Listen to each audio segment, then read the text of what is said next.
नमस्कार, TNP news देख रहे हैं आप और आपके साथ मैं हूं हिमांशी नेगी। बुलेटिन की शुरुआत करते हैं।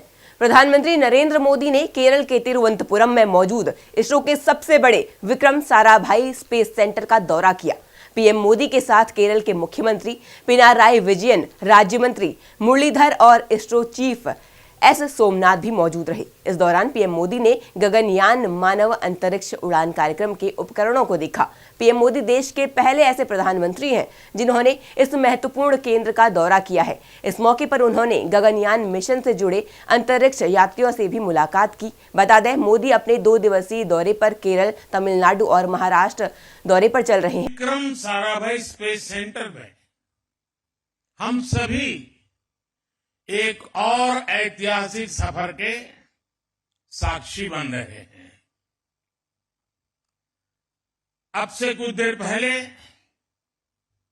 देश पहली बार अपने 4 गगनयान यात्रियों से परिचित हुआ।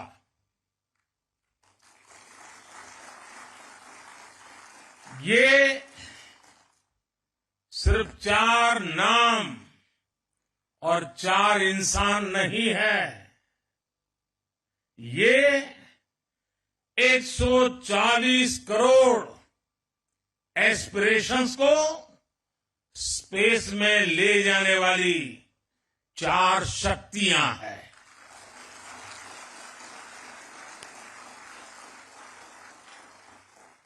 चालीस वर्ष के बाद कोई भारतीय अंतरिक्ष में जाने वाला है, लेकिन इस बार टाइम भी हमारा है, काउंटडाउन भी हमारा है और रॉकेट भी हमारा है। राजस्थान के शिक्षा मंत्री मदन दिलावर ने अकबर को लेकर विवादित बयान दिया है। अपने एक बयान में राजस्थान के शिक्षा मंत्री ने अकबर को रेपिस्ट और अत्याचारी बताया है। दरअसल मदन दिलावर ने स्कूली पाठ्यक्रम में अकबर को महान बताने पर कड़ी आपत्ति जताई है। उन्होंने कहा कि अकबर महान नहीं हो सकता, उसे महान कहना बड़ी मूर्खता होगी। इतने पर भी शिक्षा मंत्री नहीं रुके और अकबर को आक्रांत और बलात्कारी तक बता डाला। उन्होंने कहा वो मीना बाजार लगाकर सुंदर लड़कियों को अपने साथ ले जाता था, उसके बाद उन लड़कियों के साथ रेप करता था। ऐसे अकबर को महान नहीं कहा जाना चाहिए। शिक्षा मंत्री दिलावर ने आगे कहा कि सिलेबस में संशोधन कर ऐसी विवादित चीज हटाई जाए। बता दें, इससे पहले भी मदन दिलावर ने कई बयान चर्चा में रहे हैं। कुछ समय पहले ही शिक्षा मंत्री ने स्कूलों में ड्रेस कोड को लेकर सख्ती दिखाई थी। इस दौरान उन्होंने कहा था कि स्कूलों में ड्रेस कोड अनिवार्य है, उसे ही पहनकर आना चाहिए। जो इन आदेशों को नहीं मानेगा तो सरकार को आदेश भी मनवाने आते हैं। महान नहीं था, अकबर एक आक्रांता था, बलात्कारी था, मीना बाजार लगा करके सुंदर सुंदर लड़कियों को ले जाकर के उनके साथ दुष्कर्म करता था, इसलिए उसको महान कहना मूर्खता है। समाजवादी पार्टी विधानमंडल दल के मुख्य सचेतक के पद से मनोज पांडे के इस्तीफे पर समाजवादी पार्टी प्रमुख अखिलेश यादव का बयान सामने आया है। उन्होंने कहा कि राज्यसभा के चुनाव में वोट लेने के लिए बीजेपी ने सब कुछ किया है। जो लोग गए हैं उनमें सरकार के खिलाफ खड़ा होने का साहस नहीं रहा है। कार्रवाई जरूर होगी, क्योंकि हमारे साथियों का मानना है कि ऐसे लोगों को दूर कर देना चाहिए। अभी तक वे कद्दावर नेता लग रहे थे, लेकिन कद्दावर नेता निकले नहीं। और दबाव तो हर एक पे बनाया जाता है। ये बात कौन नहीं जानता है कि भारतीय जनता पार्टी जीतने के लिए कोई भी हथकंडा अपनाएगी।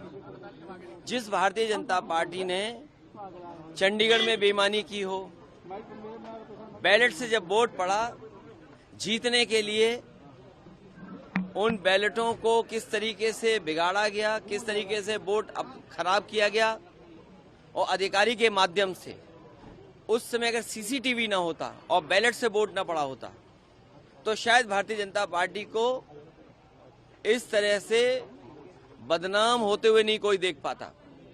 जहां तक यूपी का सवाल है, राज्यसभा के चुनाव में भारतीय जनता पार्टी ने सब कुछ किया है वोट लेने के लिए, और जो लोग गए हैं उनमें साहस नहीं रहा होगा सरकार के खिलाफ खड़ा होने में। देखिए, कार्रवाई निश्चित होगी, क्योंकि पार्टी के जितने भी हमारे साथी हैं उनका मानना है कि ऐसे लोगों को दूर कर दीजिए।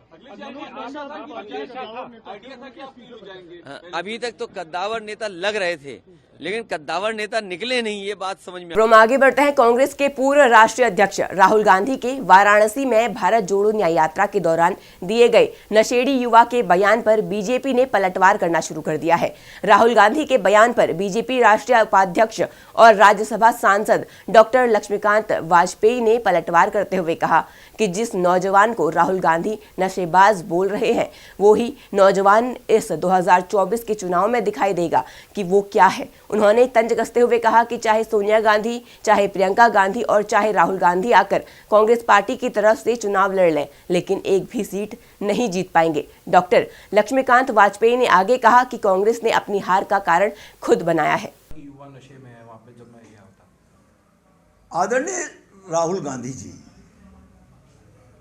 ये बयान देने से पहले सोच लेते कि इस बयान के बाद उनके बारे में क्या कल्पना होगी। मैं इसके आगे कुछ नहीं कहूँगा, लेकिन जो व्यक्ति देश के नौजवानों को नशेबाज बता रहा है, उसको उत्तर प्रदेश का नौजवान अब की बार सबक सिखाएगा। उनको एक नहीं मिलेगी, एक लड़ने सोनिया गांधी जी भी, लड़ने राहुल गांधी जी भी, लड़ने प्रियंका गांधी जी भी, उनको वो सीटें नहीं मिलेंगी तो और कौन उनका जीत के जाने वाला। ये जिनको नशेबाज बताया है, ये नौजवान अपनी जवानी के नशे में इस कांग्रेस को नेस्तनाबूद करने का काम करेगा। और मुझे तो ऐसा लग रहा है कांग्रेस मुक्त भारत का सपना लेके चले थे आदरणीय प्रधानमंत्री जी, ये 2024 का चुनाव उसके लिए मील का पत्थर साबित होगा। एनडीए और जैन चौधरी का गठबंधन कब होने जा रहा है, कब इसकी घोषणा होने वाली है, कितनी सीटों पर रहेगा? इस संबंध में जो कुछ विवरण है वो राष्ट्रीय नेतृत्व जानता है। हम तो इतना ही कहते हैं कि इस गठबंधन से राजनीतिक क्षेत्र में एक नई दिशा मिलेगी, राष्ट्रवादी ताकतें मजबूत होंगी, विकास के प्रति समर्पित ताकतें मजबूत। विश्व हिंदू परिषद के अंतर्राष्ट्रीय कार्यकारी अध्यक्ष आलोक कुमार ने श्री राम जन्मभूमि मंदिर निर्माण कार्यशाला में आयोजित प्रेस वार्ता के दौरान कहा कि देश में चुनाव आने वाला है। भारत लोकतंत्र की जननी है और विश्व का सबसे बड़ा लोकतंत्र भी है। लोकतंत्र व्यवस्थाओं के संचालन के लिए मतदान अत्यंत आवश्यक है। वहीं काशी और मथुरा पर बोले विश्व हिंदू परिषद के कार्यकारी अध्यक्ष आलोक कुमार। उन्होंने कहा, कानून और फैक्स दोनों हमारे ओर है और निश्चित ही हमारी जीत होगी और इसके लिए अभी कोई आंदोलन करने की आवश्यकता नहीं है। बोर्ड ऑफ ट्रस्टीज की और मैनेजिंग कमेटी की बैठक पहली बार अयोध्या धाम में हुई है। हर 3 साल बाद में चुनाव होते, वो भी इसमें होंगे, पर आज इस प्रेस कॉन्फ्रेंस में मैं 2 प्रस्तावों पर आपको जानकारी देने आया। हम लोगों ने इस बात का विचार किया है कि देश में चुनाव आने वाले हैं। भारत मदर ऑफ डेमोक्रेसी है, लोकतंत्र की जननी है और चुनाव ये लोकतंत्र का त्योहार है, महापर्व है। इसलिए हमने विश्व हिंदू परिषद के कार्यकर्ताओं से भी कहा है कि वो नागरिक के नाते अपने कर्तव्यों का पालन करें। इन कर्तव्यों में है कि प्रत्येक वह व्यक्ति जो वोटर बन सकता है उसका वोट बनना निश्चित किया जाए। मतदान शांतिपूर्ण हो, मतदान ईमानदारी से हो और 100% हो। ये उस प्रस्ताव की पहली मांग है। 100% मतदान, शांत मतदान, व्यवस्थित मतदान, प्रत्येक मतदाता का नाम मतदाता सूची में शामिल कराने का प्रयत्न। दूसरा, हमने लोगों से कहा है, समाज से कहा है कि चुनाव तय करते हैं कि 5 वर्ष तक ये देश किस दिशा में आगे बढ़ेगा और इसलिए छोटी मोटी मांग, व्यक्तिगत शिकायतें या पसंदगियां, जाति, धर्म, इस आधार पर वोट न करें। ये विचार करें कि आने वाले 5 वर्ष में राष्ट्र के हित में, हिंदू के हित में कौन लोग हो सकते हैं, और ये निर्णय करके केवल राष्ट्रहित में, हिंदू हित में मतदान करें। मैंने किसी एजेंसी की खबर में टेक्स्ट में पढ़ा है कि विश्व हिंदू परिषद पार्टी का नाम तय करेगी। ऐसा नहीं करेंगे।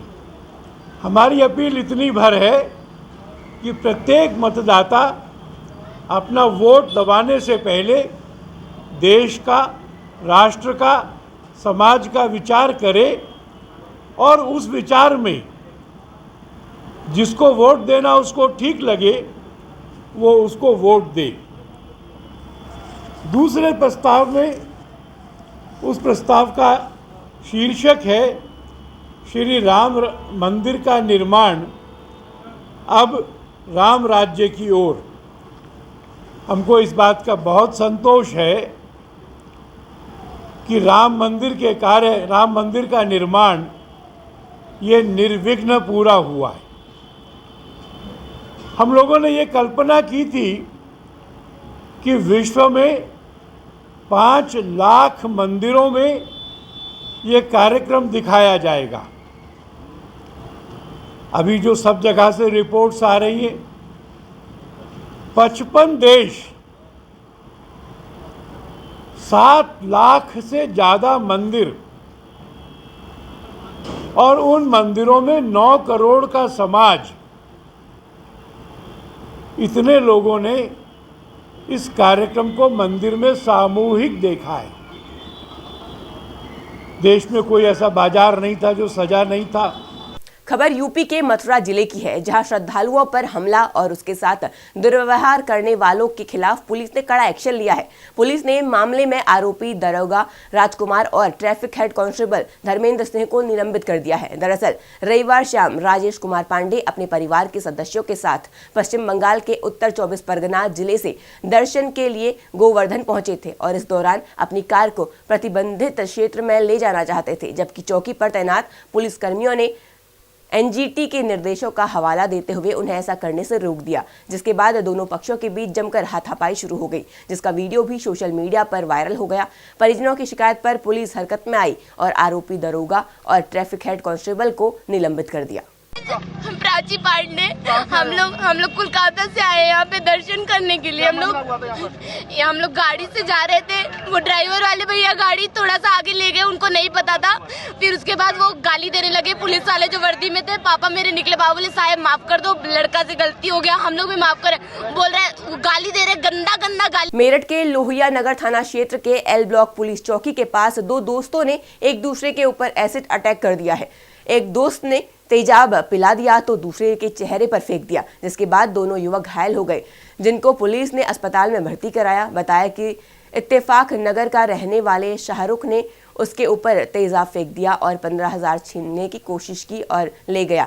आबिद ने शुरुआत में कोल्ड ड्रिंक बताकर शाहरुख को तेजाब पीने के लिए दे दिया, इससे शाहरुख का गला जल गया था। इसके बाद शाहरुख ने इसी तेजाब को आबिद के ऊपर फेंक दिया। पुलिस ने फिलहाल दोनों को अस्पताल में भर्ती कराया है, जहां दोनों की हालत खतरे से बाहर बताई जा रही है। में एसिड अटैक हुआ था ये।